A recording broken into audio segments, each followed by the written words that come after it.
Hello friends, and welcome to today's video where we're doing my MBC Gayo review. Listen, I know I normally post earlier in the day, I'm aware. We're a little late today because this is just going to be a one-parter. Normally when I do the Gayo reviews, I do them as two parts because there's a ton of stages. That's not happening this time because I wanted to get more videos out. We're just going to do both of them today. There were videos last year. By the way, Happy New Year. I forgot to start with that. Happy New Year. It's 2022. But there were videos I wanted to get out last year that I didn't get out. So I want to try and get those out, at least one of them out tomorrow before all the comebacks start again because there are like 6 albums coming out on Monday that is a lot that I'm going to want to review, so we need to get started. But before we do get started, few things. As I said, this is a one-parter. It's going to be a long video. I have this coffee thing that I got at the store. Fun fact, I'm opening this. Fun fact, when I was a kid, I went to some camp that had a vending machine where these were on the top shelf, and every time I got one, I was convinced it was going to break, and it was terrifying. But that's totally irrelevant. Back to this video. Few things. First, there will be a Soompi article linked below. It has most of the stages. There are some stages that I have some beef with. We'll get to that. But we're not going in order of the Soompi article because I don't want to go in order of the Soompi article. So yeah, we're not going in order.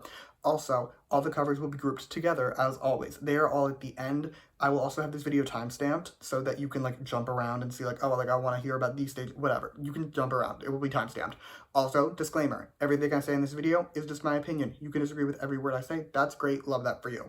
We're starting with the section that I have deemed I don't really care. There are some collabs in here that are with artists that I do care about, like the Oh My Girl collab is in this section. I love Oh My Girl. Say hi to Binny. She's been here for like months at this point. I love Oh My Girl, but it fit here for cohesion, so it's going here. So the first artist in this little section is Songain. She started out with Dream. There was a lot happening in the background that looked really cool. I will give her that. Also, her note at the end, very impressive, but I don't like trot music, so I wasn't that into this. Her other song was I Like Trot. Again, I don't like trot, so again, I was not into this. Next, in Young Woong, he did My Starry Love. The set for this stage was very pretty. Like, it was a very aesthetically pleasing stage. I will not deny that. The song, though, was very boring. Like, nothing was happening. He just kind of stood there and sang, and it wasn't that engaging to watch. And the song, like, I've heard better ballady songs that I like more, so as a whole, did not enjoy this stage. The next artist we're going to talk about is Yeon Ja. She did 2 collabs. One was with like all the artists. I'm pretty sure it was actually like the opening stage. I could be wrong on that though. I didn't watch the actual Gayo. I just watched the stages. But it gave me opening stage vibes. Either way, like all the artists were there. Her other collab was with Myungjun, Jinwoo, and IVE. And I will say this, both stages had the same vibes for me. So I'm just going to do them as one. First, I loved her outfit. Her outfit sent me. I'm obsessed. It was like glittery and rainbowy, and I, low-key, was just in love with it. But for the songs, I did not enjoy them. Next, T.A.N, T.A.N, I don't know, because I didn't watch the show, but either way, they did Last Chance. I enjoyed the dark looks. I'm here for a dark look. Also, the song was pretty good. The choreo, she was fine. She was nothing like special or groundbreaking, but it was not bad by any means. I will admit, I definitely would have liked this stage a lot more if I'd actually watched their show, but like, I'm tired. I'm old. I don't have time for another survival show at this point in my life. Like, let me just be out here standing in the groups I stay in. I'm exhausted. I'm an old man. Yeah. Next, 10cm. He started with Go Back. This stage was beautiful. I like really felt this stage. It was green, it was really pretty, I was here for it. The song though, it was pretty boring. He really just sat on a bench and sang, nothing interesting happened.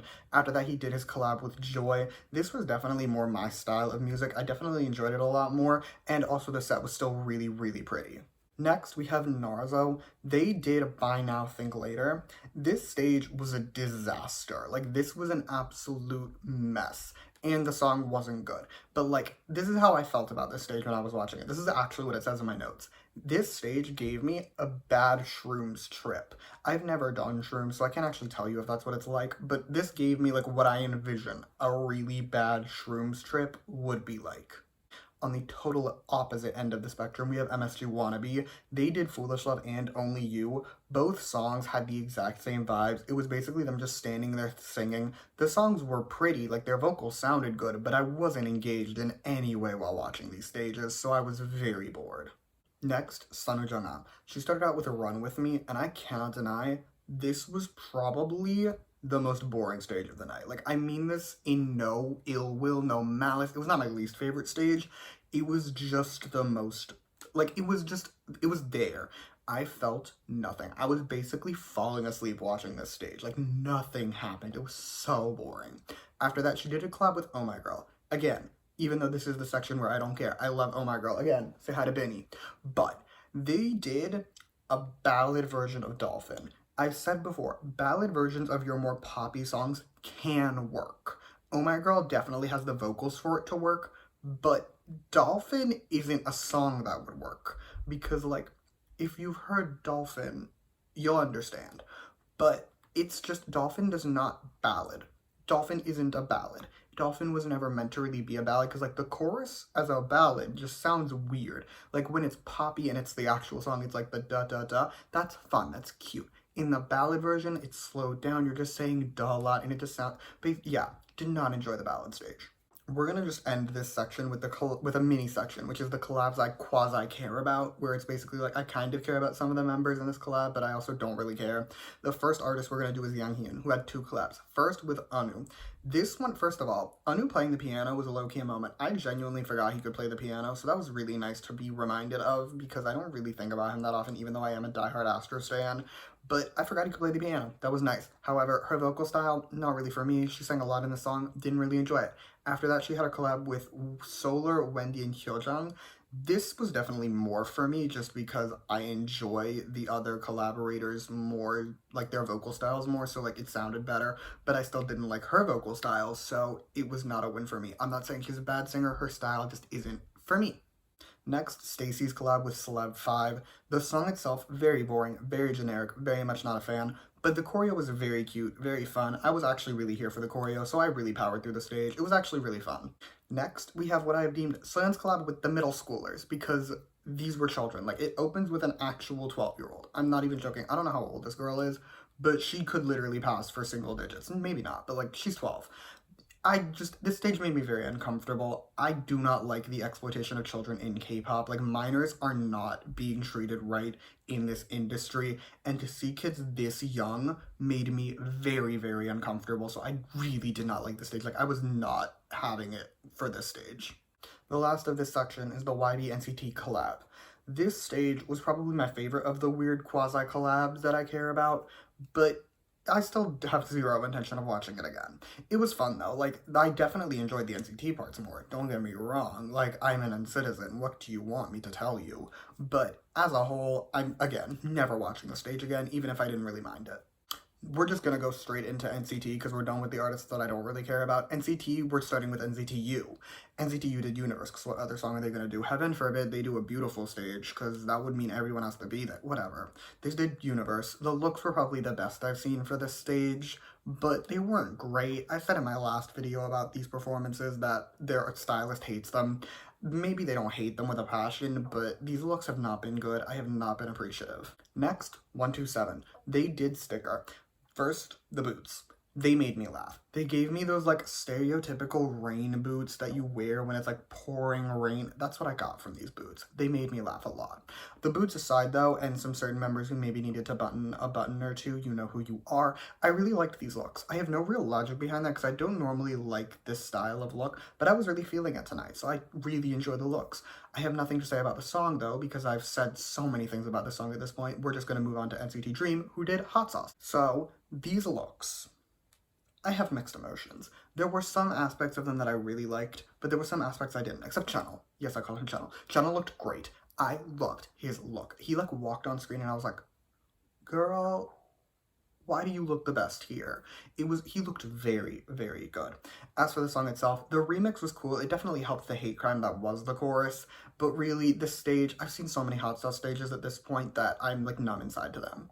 Next, let's discuss IVE. They did 11 because obviously they were going to do 11. So the looks, loved it. I was totally here for the red looks. Like, I was really feeling it. I was having a moment for them. They looked beautiful. The song, the choreo is still great. The song is still great. This is the third Gayo. If you haven't had the expectation I was going to enjoy this stage, I don't know what to tell you.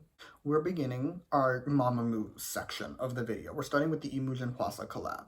They did Traffic Light, and hear me out. I was terrified when this little duo was announced because I was so scared they were going to shove a rap into this song that does not need a rap and shouldn't have a rap. They didn't do that. I'm very happy they didn't do that, but at the same time, I question why Hwasa was even here because, like, she didn't really bring anything. She really just brought female vocals to this song, and she looked great and sounded great, don't get me wrong, but like she didn't add anything, if you know what I mean. Either way though, this song was still like sunshine injected directly into my brain, so I was totally here for it. Next, the just Hwasa solos. I want to start with her look because I had a vision while watching it, and I want to share that vision. Imagine if you took the green out, you replaced it with black, and you kept her long hair from traffic light. I would have lost my mind. I would have been losing my entire mind for that look because, as previously mentioned, I love dark looks. I think I would have actually been like screaming if that's how she looked because it would have been earth-shattering for me. We didn't get that, alas, but like she looked fine. I don't want to make it sound like she didn't look good. Like she looked good, but I had a vision and I wish that vision had been done. Either way, as for the songs, she started with 30 Seconds of Maria. As someone who doesn't like Maria, I'm glad she only did 30 seconds and didn't do any more. After that, she did I'm a Bee. Hear me out. This song was fine. Like, the stage was enjoyable to watch. I wish it had been a little bit more. Like, the choreo for me was a little bit underwhelming. I had higher expectations. I'll put it that way. I had higher expectations for this stage. It wasn't bad. I just wanted more. Next, Mamamoo. Mamamoo did a medley, and I was living for it. I was actually like losing my mind. To say I was losing my mind is maybe even an understatement. I was going insane. First they did Yes I Am. Yes I Am is probably my least favorite of the songs they did. Maybe their new one. It's one of the two weaker ones for this stage. Let's put it that way. But it was still really nice. Then they did the Kakamani. This is one of my favorite Mamamoo titles. To say I was loving it, like I was loving it. I was totally here for it. Then they did Imaya, a classic. I was having the time of my life to her.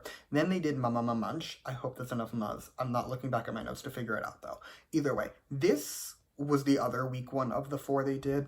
It was still enjoyable to watch though, don't get me wrong. And Wee's look, girl, please go look up what she looked like in the stage. You don't have to watch the stage, just look at her when she walked in.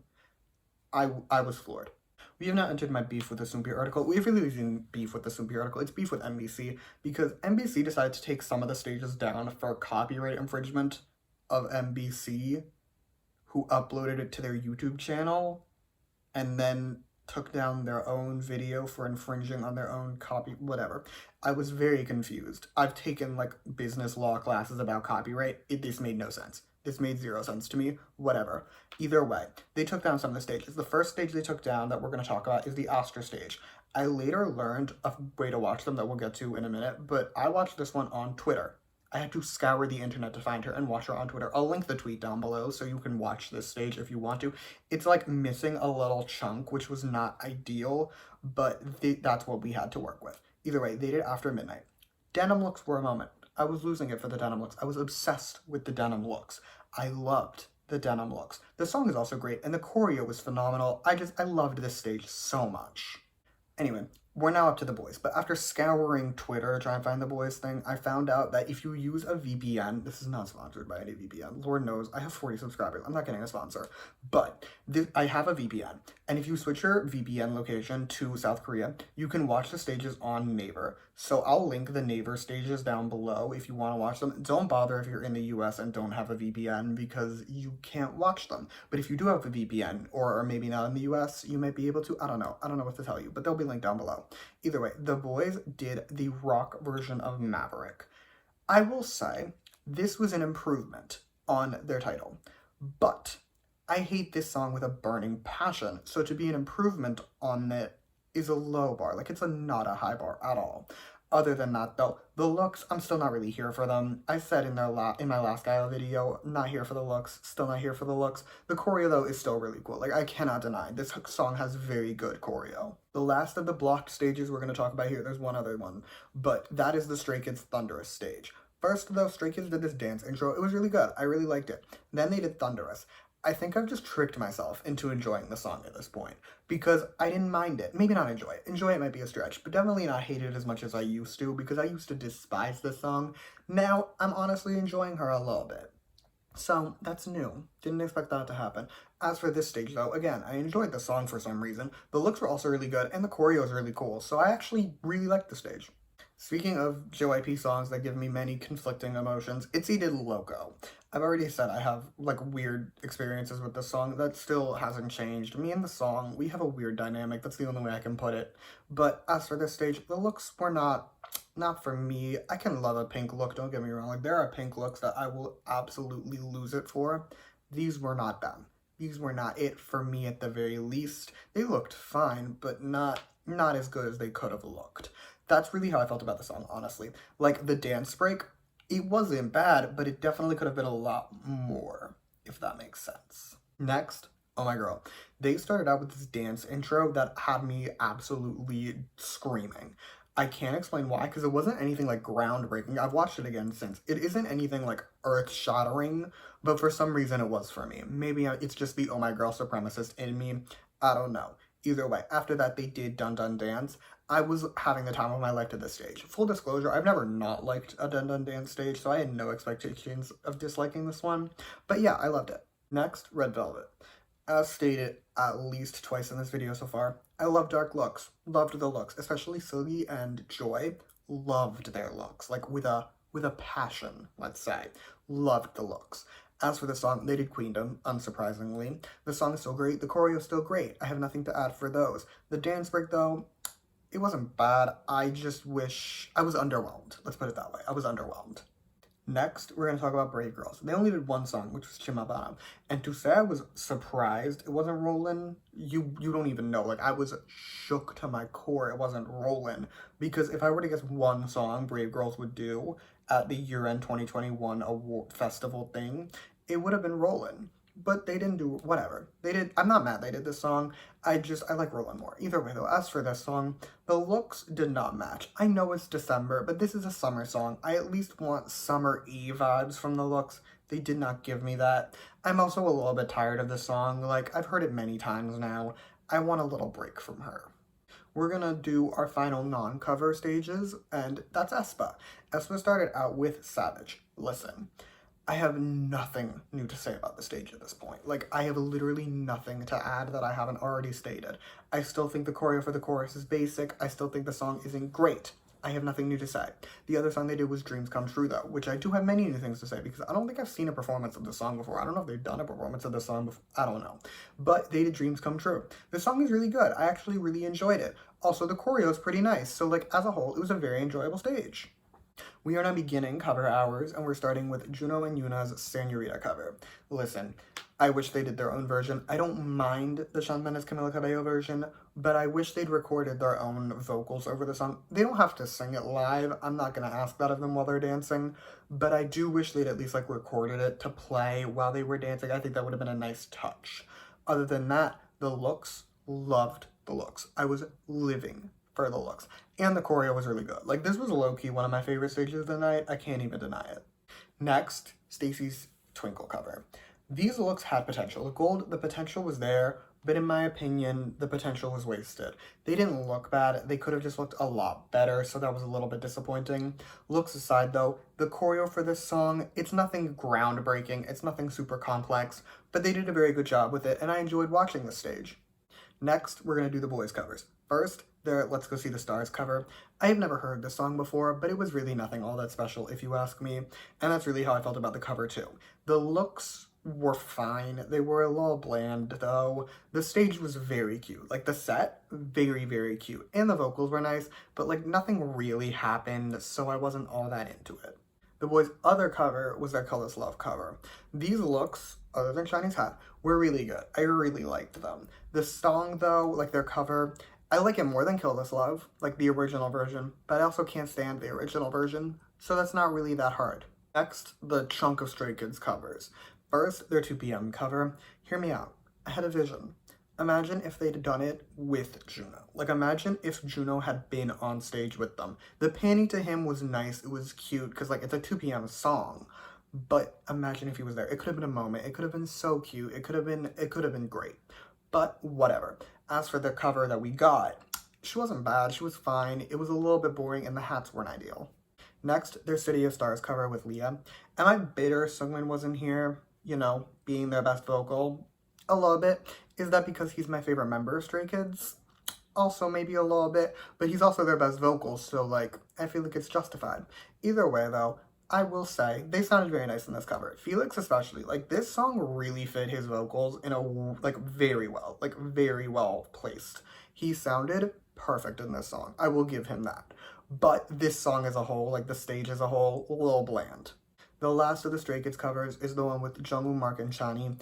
I just have to question why the rest of SF9 wasn't invited to the Gayo when Chani was. Like, I'm just saying, just gonna say, like, SF9 disrespect, whatever. This stage, though, it was cute. I've never heard this song before, but, like, it was fine. It wasn't groundbreaking by any means, although it did also come out, you know, in 2005, so I can't really expect to be, like, that shook by a 2005 song at this point. But either way, it was nice and it was cute. The next cover, the Rum Pum Pum Pum cover. I'm not going through everyone who was in it because there were too many people for me to keep track of. But the Rum Pum Pum Pum cover, the stage was good. I liked the song. I liked the choreo. My one question was with the looks. Not really a question. Like, I get that it is the FX looks from 2013. It's also just now 2022. And I didn't really like the looks. Next, the Tiger Inside cover. This one was also missing from the Soompi article, but again, Naver article has it. We'll link in description. If you don't have a VPN, maybe don't bother to try and watch it unless you're not in the US. I cannot speak for other countries, but if you're in the US and don't have a VPN, don't bother clicking on the link. It's not going to work for you. I'm so sorry. This is the only place I could find it with ease. I don't know what else to tell you. But as for this stage, it was no neurotic, but it was still very, very good. The looks, I was obsessed with the looks, especially Moonbin, his little moment. Loved that. But speaking of Moonbin, listen, the man was not okay. I saw, like, I did some Twitter research. He, like, fucked up his elbow, I guess. But, like, if you watch his solo fan cam at the end, he's not okay. And, like, Fantagio, you better take care of that man, or I will be unleashing physical violence. So, just putting that out there, please take care of Moonbin. Our final stage is the final stage, like the goodbye stage, like their final stage of the night. I don't know why I felt the need to explain that so deeply. I'm pretty sure you understood. Either way, it was fine. It was cute. It wasn't like, oh my god, this is the best final stage ever. But it was nice. Like, it was a little boring, but like, it definitely wasn't the worst goodbye stage I've ever seen. That is all I have for you today. Thank you so much for watching. Feel free to comment your own thoughts on these stages down below. You can let me know what your favorite was. Other than that, you can like and subscribe if you want to or don't. I will be okay either way. You can also follow me on Twitter at @S_albumreviews. I will link that in the description along with the Soompi article, the Twitter that has the Astro stages, the various Naver articles. I think that's it that I was going to link down below because I'm going off memory. I hope so. Other than that, though, thank you again for watching. Bye!